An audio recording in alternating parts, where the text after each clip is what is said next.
All right, hello once again. This is Jeff Scott of Rankin Technical College, and I've been talking databases. I've given about, somewhere upwards of 20 to 25 lectures so far, and it's been all over the place. I talked about uh, databases in general. I went through a few chapters of this book right here, SQL, A Beginner's Guide, 3rd edition by Opal, and then I went over and kind of broke away and created two iterations of the same database. One using the MySQL console window and one using PHP MyAdmin. I think it's time to come back to the book here, so that's what I plan on doing in this lecture, starting in this lecture right now. So far in this book, I've gone through Chapter 1, an introduction to relational databases and SQL, Chapter 2, working in the SQL environment, Chapter 3, creating and altering tables, Chapter 4, enforcing data integrity, Chapter 5, creating SQL views, and Chapter 6, managing database security. That brings us into the second portion or second part of the book, entitled, as you can see here, Data Access and Modification. What I'm going to do in this lecture, if I do it in one lecture, fine. If it takes a couple, that's also fine, is I'm going to go over Chapter 7.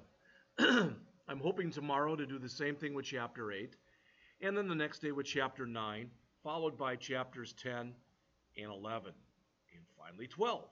And that'll finish up this book. What I'm going to do after that, if you have any, if you care about this at all, is just so you know, someplace on my desktop, I've got, might be here.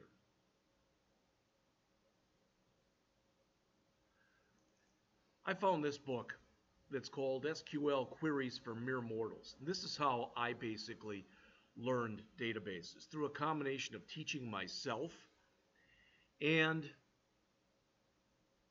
a little bit in some classwork that I did. But I'm going to start on this book next, just so you're aware of that. All right, so jumping back into here, let's go into Chapter 7, Querying SQL Data, which starts on page 145.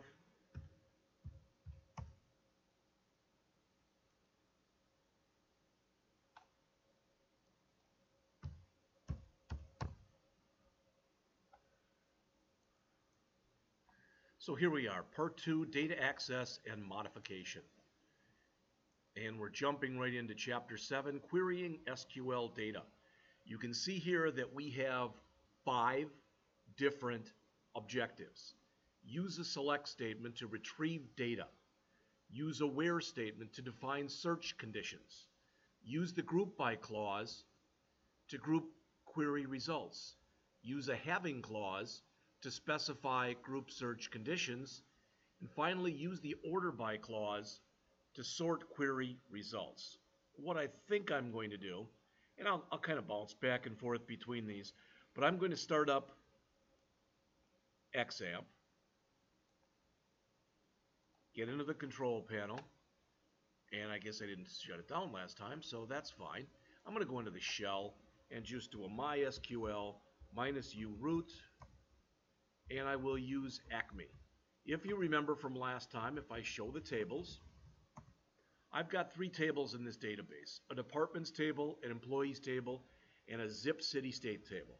So if I select star from employees, that'll show me everything in the employees table, and there are my 10 employees. If I select star from departments,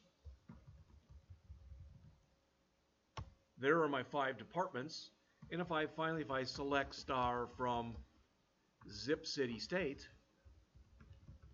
there are my 4 locations. All right, kind of as a review, going over this. So, as they mention here, once the objects in the database have been created and the base tables have been populated with data, you can submit queries to retrieve data. In this chapter, we will talk about the select statement. We will learn how to use the select statement, and what is mandatory in the select statement, what is optional in the select statement, and how you might want to use the select statement. So select is pretty big. There it is right here. Now, I already gave you a select star from followed by a table name. So let's just take a second and talk about what you need in a select statement. All right? So in a select statement, I'm just going to blow this way the heck up. You say select one or more fields from one or more tables. And bottom line is, that's what the select statement is. It's important that you realize from the get-go, when you use the select statement, you cannot change data with it. The select statement is designed to allow you to view data only. All right? So you cannot use the select statement. You cannot use it to change data. We'll talk about that in later chapters when we get into the insert, the update, and the delete statements. Now, this looks a lot different from what's in the book. Well, if I say select star from whatever table, all right, star means show me everything. It means show me every field and every record. Show me the entire contents of the table. Now, as you can imagine, if you've got a database that has thousands or millions or more records, you're probably not going to want to do a select star. All right, also, there's a big difference in the example that I just showed you right here, doing a select star from employees, as we see right there. Let's just bring that one back up again. So there's everything from employees, but what if all I want is to select the first name, the last name, the address from employees? Notice the big difference here. It's much more compact. All right? So if I do want everything, and I mean everything, I can do a select star, but star means just that. If I only want part of what's in there, all right, then I can just list the field names that I want. When you say select star from a table, typically what should happen is you should get the results back based on whatever your primary key order is. All right, that's the way it's supposed to work. All right. On the other hand, if I do it this way, now notice I got them in the same order. That doesn't mean I necessarily have to, and we're going to get back at that, talking about that in just a minute. Now again, so select star means everything. Select field name or names just gives me those names that I want. All right. Now, what if I said this? It's going to sound like a goofy query, but I'm just going to say this. Remember, if I select star from zip, city, state, I get the 4 records that you see right here, which is fine. But what if I just select state from zip, city, state? That's very redundant. So if I only want one instance, all right, I can say this: select distinct state from zip, city, state. And notice now I only get the one listing. Okay? So if I said this, select city from zip, city, state, notice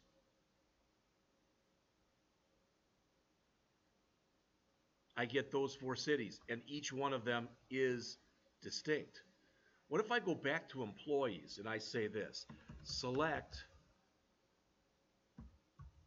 department number from employees? hopefully you'd agree here that there's some redundancy. 1, 2, 5, 4, 2, 3, 1, 5, 3, 4. But what if I do the same query, but I say select distinct department number from employees? Notice the difference. I don't get any repeats. All right? So if I say select distinct, it only shows me the first one. If I say select all department number from employees, that's the same thing as just saying select department number from employees. All right? So what am I trying to do here? I've just shown you distinct, all, and star. All right? From, now we're going to put a where in there, and then we'll put in a group by and having it an order by. I'm going through this kind of quickly with you. So once we walk through the stuff in the actual chapter, ideally at least, it'll make a little bit more sense. So let's select again. Select star from employees. All right. What if all I care about are the employees who are from Wentzville? So I can say select star from employees where zip equals 63385. So now notice I have 3 employees, but notice the zip code on all 3, 63385, 63385, 63385. And I, again, don't have to select star. Maybe all I want are the first name, the last name, and maybe the zip. And there I have them.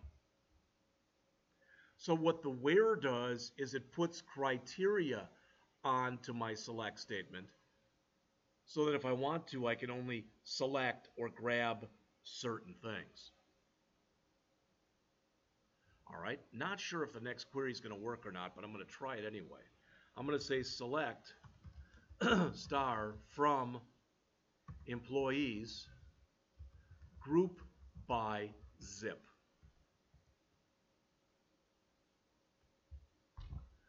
What do we have?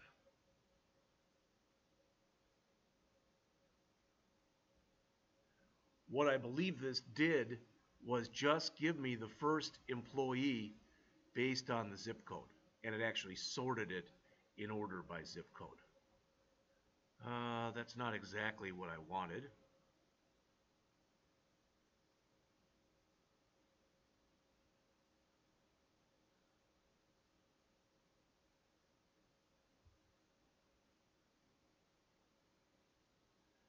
Tell you what, let's hold off on the group by. Maybe we'll have a little better example in a little bit. But let's do one more thing. All right, let's select star from employees, but I'm going to say here order by last name, comma, first name. Now notice the employees are based in alphabetic order based on last name. And if there had been any, there are not any, but had there been any ties, 2 people with the same last name, then we would have gone to the first name. I can sort literally on any of these fields. I can select star and I can order by, I can order by, for example, SSN. And now they're in order based on social security number. Quite often when you select things that are numbers, you put in DESC, which means show it to me in descending order. So now notice they go down in order. So if I say order by, that puts it in ascending order. Now, I showed you this example, and you saw it. Ascending order based on social security number. Even though it's redundant, if I want to, I can say ASC, which means ascending.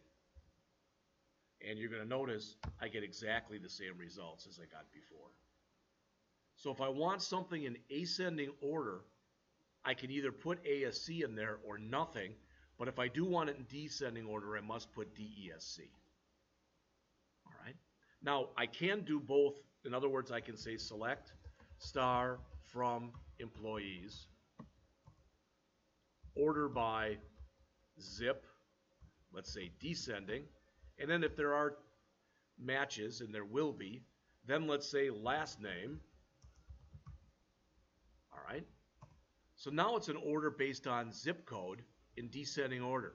And if two people have the same zip code as Amin and Ethan do, then do it based on last name, ESW. All right.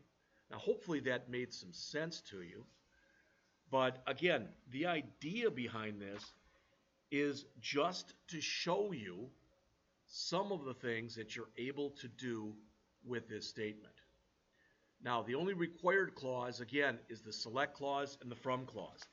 Everything else that's in there is optional. Let me check my time here. All right, I'm at 16 minutes. That was a long introduction, but I'm going to stop right here and continue on because I like these lectures to be no more than 20 minutes or so apiece. So I'm going to come back and continue on with Chapter 7 in just a moment.